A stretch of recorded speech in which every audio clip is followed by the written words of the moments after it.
Pag-asa declares the official start of the rainy season in the Philippines.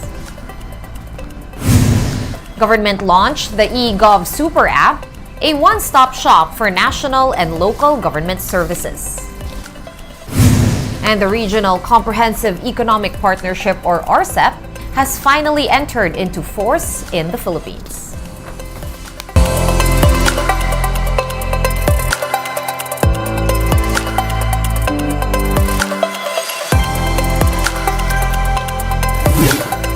Fast, focused, and fearless. Here's a roundup of stories we're watching now. I'm Sean Yao.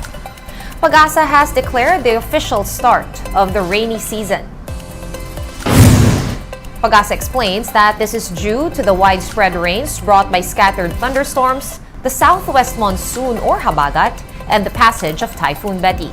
However, breaks between rainfall events, which can last for several days or weeks, are still possible.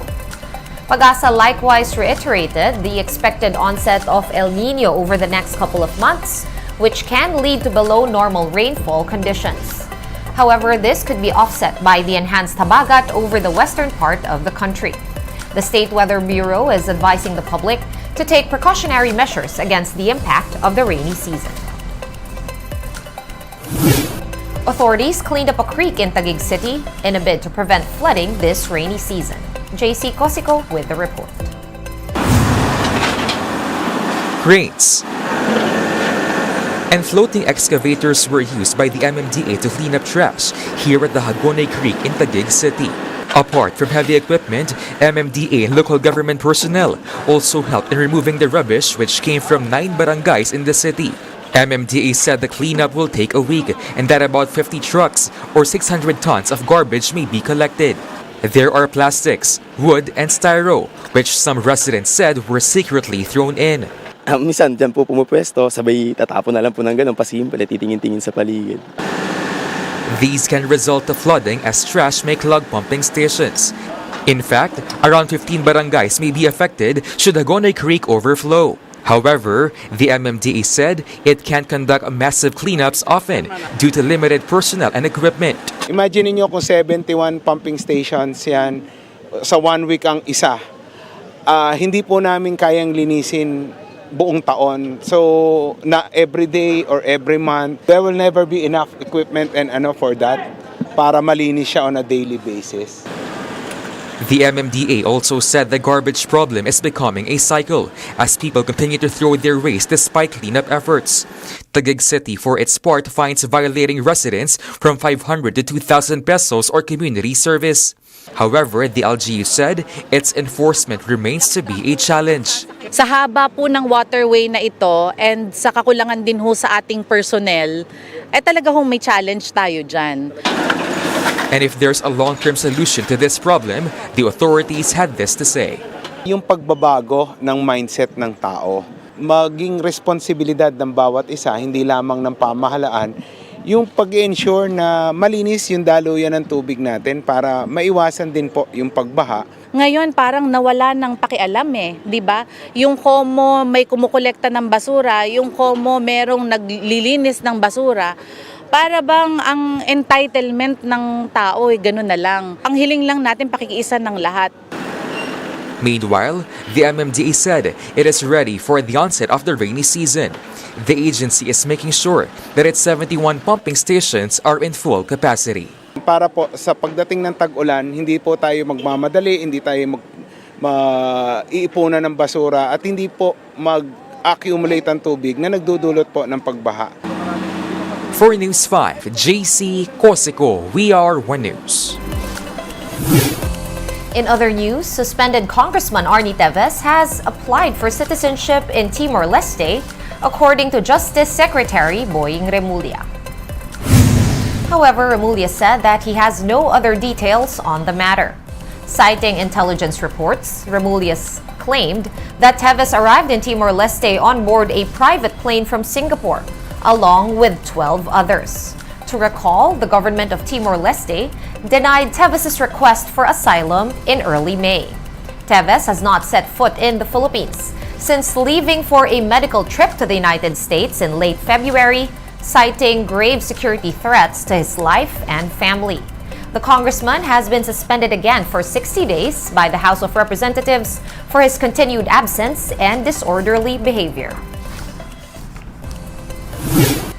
We're bringing you more stories after this quick break. Keep it here on One News.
You're still watching One News Now. I'm Sean Yao.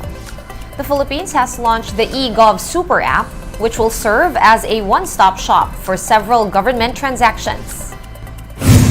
The app aims to offer convenience to all Filipinos by integrating government services into one online platform. The launch of the app coincides with the country's celebration of the National Information and Communications Technology Month. The month-long celebration aims to highlight the importance of digital transformation in different sectors. Among these transactions that can be done on the Super App include SIM registration, job applications, tourism information, healthcare information, and feedback. President Marcos also said that this should lessen the corruption in government agencies.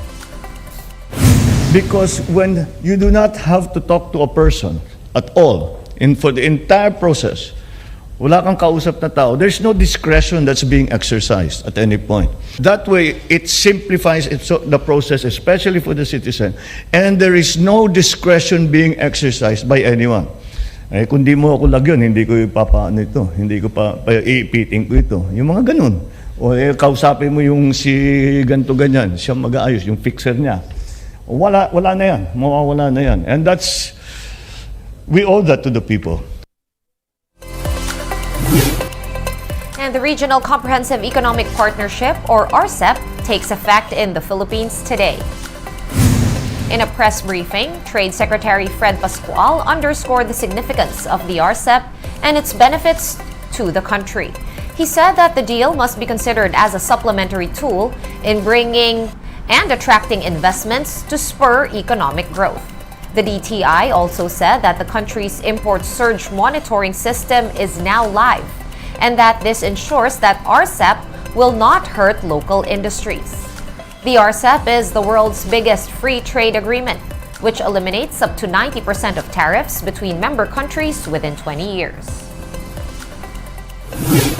And the Philippine National Railways will be closing its Calamba to Alabang route next month to make way for the construction of the North-South Commuter Railway. Gerard De La Peña with the details. The Philippine National Railways Calamba to Alabang route will have to be temporarily halted in a month. That's because starting July 2, the Transportation Department will begin constructing the North-South Commuter Railway. This will connect Calamba in Laguna to Clark in Pampanga. The DOTR promises the project to have stations with modern designs, as well as Japanese-made trains that are faster than usual. This temporary closure of the Calamba-Alabang route will affect about 500 passengers daily. The DOTR said it would be better to suspend the train line's operations altogether, since it would be costlier for the government and unsafe for commuters if they do otherwise. Usually, 2 years ang kakailanganin mo para sa right-of-way at 3 years ang kakailanganin mo para sa construction, civil works. Bakit 2 years? Sapagkat hindi ka lang nagre-relocate ng ISF, nagre-relocate ka rin ng utilities. Meralco, phone companies, Maynila. The 147-kilometer elevated railway will pass through Calamba, Metro Manila and Bulacan before it reaches Pampanga. The expected construction cost is a whopping 837 billion pesos. The project's funding will be taken from the government's national budget as well as loans from the Asian Development Bank and the Japan International Cooperation Agency or JICA. The DOTR has already asked the Land Transportation Franchising and Regulatory Board or LTFRB to add jeepney routes, which will bring passengers from Laguna to bus terminals. However, the daily commute will be more expensive for these affected passengers. A one-way fare from Calamba to Alabang via PNR only costs 30 pesos. But with this temporary closure, the fare for the same route via buses will be more than double at 70 pesos. Kung ganun po mangyayari, kung mapapaganda naman po ang sitwasyon po ng PNR, wala tayo po magagawa. Tatanggapin po namin sa akin lang po, tatanggapin ko po. Nakakatipid po ako ng isang 100 piso po kada araw-araw. Papasok ako sa trabaho, magta-tricycle ako hanggang terminal ng bus. Or kung bus hanggang Alabang lang naman yun. Kasi probinsya hanggang Alabang lang. Tapos sasakay ka naman ng pwedeng jeep or bus ulit na pabikutan. Aside from commuters, around 2,000 families living close to the rails will also be affected by this project. Ang hirap dito talaga pag kung ipinaalis, na wala naman kaming kasiguraduhan na saan makapunta yung mga tao. No choice naman kami sir kasi kung project po talaga ng gobyerno, wala po tayong magagawa dyan. Ang sa amin lang po, ilagay lang po sa ayos, saka po yung sa tamang ipaglalagay yung mga tao kasi napakahirap po talaga ng maglipat. Aside from Calamba to Alabang, the Alabang to Tuban route will also be closed starting October this year, also for the project. The North-South Commuter Railway is expected to be partially operational by 2027. For News 5, Gerard de la Peña, we are One News. One News Now will be back tomorrow at 7 a.m. I'm Sean Yao. We are One News. All sides, all the time.